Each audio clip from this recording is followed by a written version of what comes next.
Les cochons d'Inde n'aiment pas être seuls. Dans la nature, les cochons d'Inde vivent en groupe pouvant compter jusqu'à 20 individus. Les personnes qui choisissent ce petit rongeur social comme animal de compagnie savent qu'il n'est pas possible d'en avoir qu'un seul.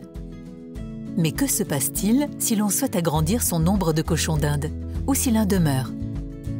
L'intégration d'un nouveau cochon d'Inde est plus facile si les animaux sont encore jeunes. Avec une bonne préparation, les animaux plus âgés peuvent bien s'entendre également. Ils pourront vite devenir amis.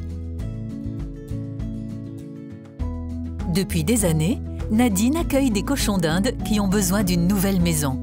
Lorsqu'un nouvel animal arrive dans un de ces groupes, elle tient surtout compte de son caractère et de son sexe. Un groupe de mâles peut former une bonne équipe, du moins tant qu'il n'y a pas de femelles à proximité. Les groupes mixtes sont plus difficiles. Ils fonctionnent à condition de prendre un mâle pour plusieurs femelles. Un groupe de femelles a lui aussi une hiérarchie qui s'établit après une série de querelles. Une fois la hiérarchie déterminée, la vie commune se déroulera en toute sérénité. L'association de mâles et de femelles fonctionne également bien. Toutefois, si vous ne souhaitez pas qu'ils se reproduisent, veillez à ce que les animaux soient castrés. Habituer un cochon d'Inde à un seul animal ou à tout un groupe n'est guère différent. C'est le caractère des animaux qui est important. La différence de race n'est pas un problème non plus. Pour que la cohabitation des cochons d'Inde réussisse, la première rencontre doit avoir lieu sur un terrain neutre. Sonny est un nouvel arrivant. Il a vécu isolé jusqu'à maintenant. Aujourd'hui, il va rencontrer ses nouveaux colocataires. Pour cela, Nadine prépare un enclos séparé. Elle aurait pu aussi le faire dans sa salle de bain ou son couloir. L'important est qu'ils aient assez de place, au moins 1 mètre carré par animal, au mieux 2 mètres carrés. Peu importe que le processus de socialisation ait lieu en intérieur ou en extérieur, il faut que les animaux aient suffisamment d'espace pour se déplacer. Bien entendu, il faut également qu'ils soient confrontés les uns aux autres pour que l'on puisse voir s'ils s'entendent bien ou pas. L'espace doit donc être limité. L'idéal est de disposer du foin et de la nourriture fraîche à plusieurs endroits. Ainsi, Sonny pourra lui aussi se nourrir et ne sera pas tout de suite chassé. Il ne faut pas non plus oublier l'eau.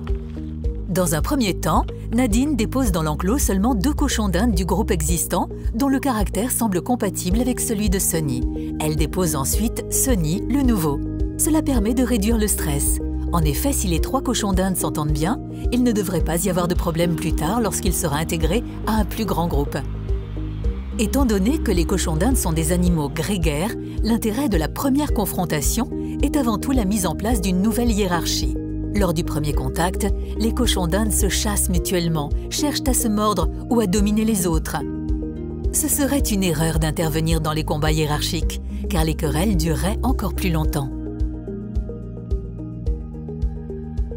Lors du processus de socialisation, il est aussi important pour le propriétaire d'accepter les combats hiérarchiques. Il ne faut pas immédiatement intervenir et séparer les animaux. Cela les soumettrait à un stress supplémentaire.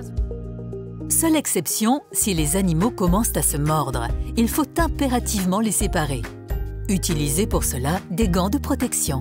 Dans ce cas, vous devez interrompre le processus de socialisation. Il est en général déconseillé de réunir à nouveau les animaux. Il est possible de réessayer, mais cela serait une grande source de stress. Le temps passé dans un enclos spécialement préparé peut durer quelques heures ou même quelques jours. Lorsqu'il n'y aura plus de dispute entre Sonny et ses nouveaux colocataires, ils pourront réemménager tous ensemble dans la grande cage. Nettoyez soigneusement la cage ou l'enclos avant l'emménagement afin que le foyer commun soit sans odeur. Le cas échéant, vous pouvez aussi réaménager l'intérieur de la cage. Ainsi, elle sera nouvelle pour tous les cochons d'Inde. Si le regroupement se passe sans problème, les cochons d'Inde qui ne se connaissaient pas pourront devenir de bons amis.